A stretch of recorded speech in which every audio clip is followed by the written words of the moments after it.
नमस्कार, SPN 9 news आप देख रहे हैं। आपके साथ मैं हूं अक्षय अग्रवाल। स्वागत है तमाम दर्शकों का इस खास पेशकश में 2024 का चौकीदार का आम चुनाव, जिसका कारवा, चुनावों का कारवा, वोटिंग का कारवा अब बिल्कुल अपने अंतिम पड़ाव पर आ चुका है। 6 चरण के मतदान पूरे हो चुके हैं, जिसके साथ ही देश भर की 486 लोकसभा सीटों पर वोटिंग की प्रक्रिया संपन्न हो चुकी है और अब शेष बचती है 8 राज्यों की 57 लोकसभा सीटें। 57 लोकसभा सीटें हैं यहाँ पर, जिसमें उत्तर प्रदेश की 13 लोकसभा सीटें हैं, बिहार की 8 सीटें हैं और शेष 6 राज्यों की अगर यहाँ पर देखी जाए तो कुल मिलाकर के 36 सीटें हैं। ऐसे में अगर उत्तर प्रदेश की बात की जाए, क्योंकि वो राज्य है बिहार के साथ जिसमें सभी 7 चरणों में वोटिंग हुई है, और आम चुनावों की जब बात आती है तो पुरानी कहावत कैसे भूली जा सकती है कि दिल्ली का रास्ता लखनऊ से गुजरता है। यानी दिल्ली में उस गद्दी पर पहुंचना है, केंद्र की सत्ता संभालनी है, तो यहां पर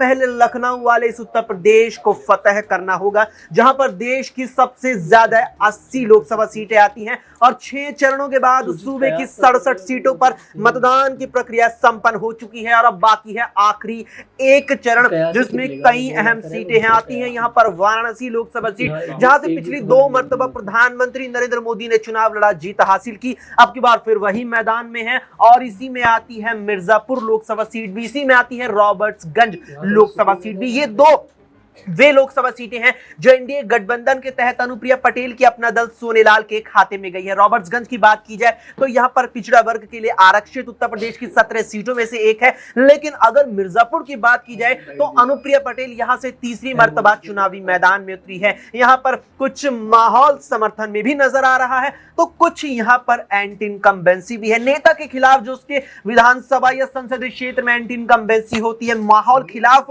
वाला जो होता है वो नजर आ रहा है। और एक और चीज ऐसी है जो अनुप्रिया पटेल की मुश्किलें बढ़ा सकती है, वो है रघुराज प्रताप सिंह उर्फ राजा भैया का रुख। राजा भैया ने यह साफ कर दिया है अपने बयानों से कि वो अनुप्रिया पटेल के समर्थन में अब कतई भी नजर नहीं आएंगे। और अगर राजा भैया अनुप्रिया पटेल के खिलाफ मिर्जापुर में ये कहीं ना कहीं ऐलान करवा देते हैं कि वोट उन्हें नहीं जाना चाहिए, तो निश्चित तौर पर अब की बार अनुप्रिया पटेल के लिए जो सदन का रास्ता है मिर्जापुर से दिल्ली जो जाता है वो बिल्कुल मुश्किल हो जाएगा। ऐसे में कई सवाल है और उन तमाम सवालों पर चर्चा करेंगे न्यूज रूम में मौजूद अपने सहयोगियों से। अमन जी हमारे साथ हैं।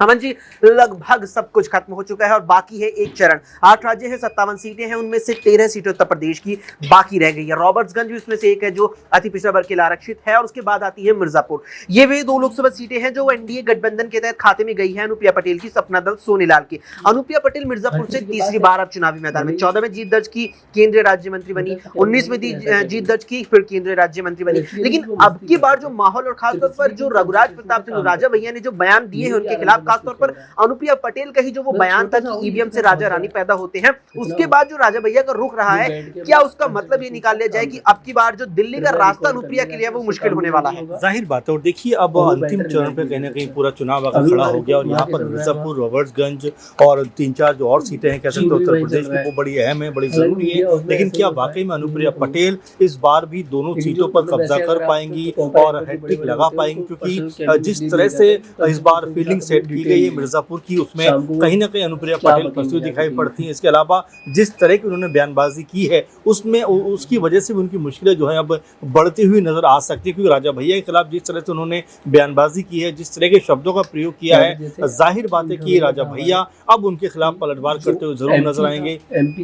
यहाँ तक खबर है कि राजा भैया खुद मिर्जापुर में जाकर प्रचार प्रसार करते हुए दिखाई पड़ सकते हैं। तो आप ये मानकर चलिए कि अनुप्रिया पटेल के लिए राह जो है उतनी आसान नहीं है। 1914 की तरह इस बार उनको कड़ी परीक्षा से गुजरना पड़ेगा। आजमाइश उनके लिए बहुत मुश्किल है इस बार, क्योंकि जिस तरह से समाजवादी पार्टी ने भी राकेश बिंद को वहां से उतारा है जो भदोही से बीजेपी के सांसद थे, तो आप समझ सकते हैं कि बीजेपी को उन्हीं की मान में घेरने का एक तरीके से काम यहाँ पर सपा ने किया। क्या बाकी में सफल हो पाते हैं? क्या बाकी वो यहाँ पर जो रणनीति बनाई है उसमें खड़े उतर सकते हैं? और राजा भैया का जो फैक्टर है वो कितना काम सपा के यहाँ पर आता है, ये देखने वाली बात होने वाली है। क्योंकि पूर्वांचल में हमेशा से अक्सर बीजेपी का दबदबा रहा है और ये बात कहीं छुपी हुई नहीं है। इसी लिहाज से कहा जा रहा था कि इस बार भी पूर्वांचल में सपा को कुछ हाथ नहीं लगेगा, सपा के इस बार भी जो उम्मीद है उसकी नाउम्मीदें बदल गई। जिस तरह राजा भैया ने एक तरीके से अंतिम मौके पे आकर सपा का एक तरीके कहा जाए कि साथ देने का फैसला किया है, वो ये बताता है कि यहाँ पर अब बीजेपी के लिए राह आसान होती हुई दिखाई नहीं पड़ रही है। कई सीटें ऐसी हैं, चाहे प्रतापगढ़ है, कौशाम्बी है, प्रयागराज है, मिर्जापुर है, कई सीटें ऐसी हैं जहाँ पर अब बीजेपी के लिए पेच फंसता हुआ दिखाई पड़ता है। और ऐसे में सवाल खड़े हो रहे हैं कि क्या वाकई बीजेपी यहाँ से जीत दर्ज कर पाई, क्योंकि अगर राजा भैया उनसे खफा हो गए तो बड़ा वोट बैंक जो है वो सपा की तरफ शिफ्ट होता हुआ नजर आएगा। बड़ा वोट बैंक यहाँ पर सपा की तरफ, यहाँ पर समाजवादी पार्टी की तरफ शिफ्ट होता नजर आएगा। लेकिन राजा भैया की जो कुछ प्रतिक्रिया रही है, क्या इसका मतलब अब ये निकाल लिया जाए कि चुनावों के बाद या यहाँ जो गिनती होनी है, मतगणना जो 4 तारीख को होनी है, उससे पहले क्या वो पूरी तरीके से सपा का साथ देंगे? सवाल हमारी सहयोगी नाज़मीन से रहेगा। नाज़मीन, राजा भैया ने ये बात तो साफ कह ही दी थी कि मैं किसी का समर्थन नहीं करूंगा, न्यूट्रल रहूंगा, ना भाजपा ना सपा ना अन्य किसी दल की तरफ जाऊंगा। लेकिन समर्थकों को जो आजादी की बात उन्होंने कही थी, क्या उस बात का इशारा ये था कि जल्द समाजवादी पार्टी यहाँ अखिलेश यादव का समर्थन करते दिखेंगे? देखिए, बिल्कुल इस बात में कहीं ना कहीं सच्चाई इस आधार पर नजर आती है, जैसा कि आपने कहा कि कुंडा विधायक राजा भैया जो प्रेस कॉन्फ्रेंस कर ये बात कहते हैं कि उनकी पार्टी चुनाव नहीं लड़ेगी, उनकी पार्टी के जो भी कार्यकर्ता हैं, नेता हैं, अगर वो किसी और अपनी पार्टी की अपनी तरफ से किसी भी पार्टी को समर्थन देते हैं, इसका विरोध भी नहीं जताया जाएगा और ना ही पार्टी इसके खिलाफ उतरेगी। तो साफ तौर पर बात यहाँ पर खुलती है कि राजा भैया ने संकेत दे दिया है कि वो समाजवादी पार्टी के साथ आएगी। आप देखिए, मिर्जापुर में भी एक बड़ी रैली होती हुई नजर आएगी जिसमें राजा भैया अखिलेश यादव के साथ नजर आ सकते हैं, क्योंकि खुद राजा भैया की पार्टी द्वारा ये ऐलान किया गया है कि मिर्जापुर में राजा भैया सपा के समर्थन में यहाँ पर प्रचार प्रसार करते हुए नजर आएंगे। और वहीं मिर्जापुर की बात करें तो यहाँ पर एनडीए की तरफ से फिर से अनुप्रिया पटेल को चुनावी मैदान में उतारा गया है और अनुप्रिया पटेल के प्रतापगढ़ में दिए गए एक बयान के चलते राजा भैया ने अब साफ तौर पर बता दिया है कि उनकी हार कहीं ना कहीं तय मानी जाएगी, क्योंकि समाजवादी पार्टी के समर्थन में अब वो उतर रहे हैं और उनके जरिए कई वोट बैंक वो यहाँ पर हासिल करवा सकते हैं। और बात करें सिर्फ अनुप्रिया पटेल की, एक तरफ तो दिखाई दे रहा है कि राजा भैया समर्थन कर रहे हैं समाजवादी पार्टी का, आने वाले वक्त में ये ना हो कि वो उनके साथ गठबंधन में ही आ जाएं। लेकिन अगर हम सिर्फ अनुप्रिया पटेल की बात करें, उन्हें मिलती हैं 2 सीटें, 2 सीटों में मिर्जापुर में वो खुद चुनाव लड़ रही हैं।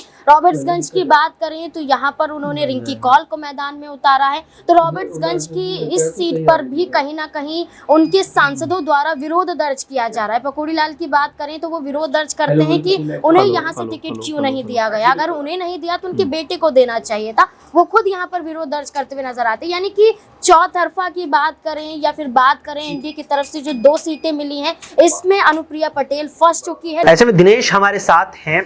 दिनेश, पूर्वांचल का कारवा ये है और आखिरी चरण है, 7वां चरण है।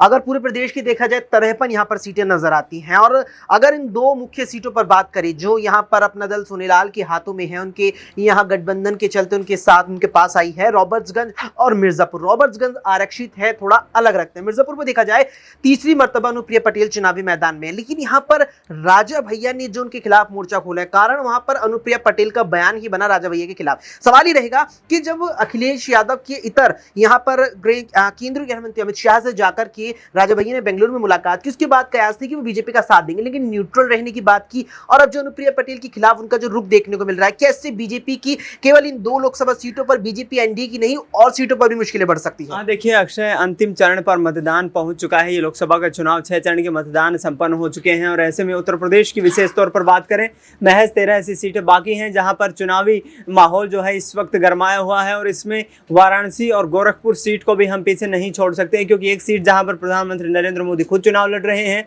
दूसरी तरफ योगी आदित्यनाथ का गढ़ मानी जाने वाली गोरखपुर सीट है। लेकिन इन 13 सीटों में से यदि 6 सीटें देखेंगे आप, तो वहां पर कहीं ना कहीं जो भारतीय जनता पार्टी है वो चिंतित नजर आ रही है, क्योंकि 2019 के जो लोकसभा चुनाव के आंकड़े थे वो कोई बेहद सुखद नहीं थे। और ऐसे में भाजपा के खिलाफ वर्तमान में जिस तरीके से इंडिया गठबंधन का गठन किया गया, उसके बाद लगातार चुनाव प्रचार किया जा रहा है। अखिलेश यादव आजमगढ़ पहुंच रहे हैं, रॉबर्ट्सगंज भी पहुंचे, तमाम जगह पर जन प्रचार करते हुए नजर आए। पूरे तमाम यहाँ पर विपक्ष के नेता उनके समर्थन में खड़े हुए दिखाई दे रहे हैं।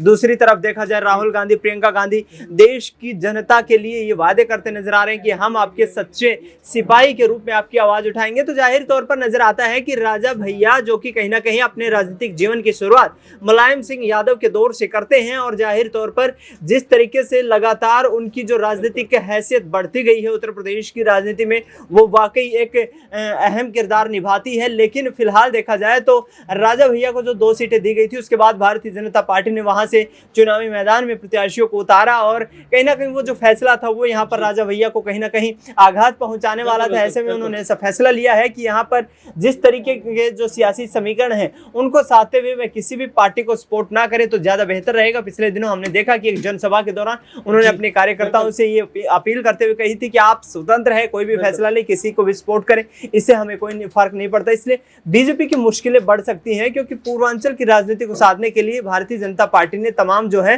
उनके फेवर के जो सहयोगी दल हैं उनका भी समर्थन लिया है। यहाँ पर क्षेत्रीय दलों का समर्थन लिया है, क्योंकि पूर्वांचल की जो सियासत है, पूर्वांचल की जो राजनीति है, वहां पर भारतीय जनता पार्टी और समाजवादी पार्टी के अलावा उनके साथ में जो सहयोगी दल हैं वो भी कहीं ना कहीं निर्णायक भूमिका अदा करते हैं। यही कारण है कि पूर्वांचल में भारतीय जनता पार्टी के साथ अपना दल सोनेलाल है, सुभा सपा है, संजय निषाद की निषाद पार्टी भी है, वहीं अपना दल कमेरावादी पल्लवी पटेल भी अखिलेश के साथ एक वक्त तक रही हैं, लेकिन गठबंधन टूट गया। पर अब जो राजा भैया ने रुख अपना यहां पर किया है, न्यूट्रल रहने की बात कही थी, लेकिन समर्थकों को जो उन्होंने जिधर किधर भी जाने की आजादी दी, उससे यहां पर अखिलेश की रैली में पहुंचकर जनसत्ता दल लोकतांत्रिक के समर्थक अखिलेश भैया जिंदाबाद के नारे लगाते नजर आते हैं। अब यहां पर देखना होगा क्या राजा भैया भी अखिलेश यादव का समर्थन इन आम चुनावों के नतीजों के बाद करते दिखेंगे, या अनुप्रिया पटेल से जो नाराजगी राजा भैया की हुई है वो दूर हो जाएगी। फिलहाल के लिए इतना ही। देश दुनिया की तमाम खबरों के लिए देखते रहें SPN9 न्यूज।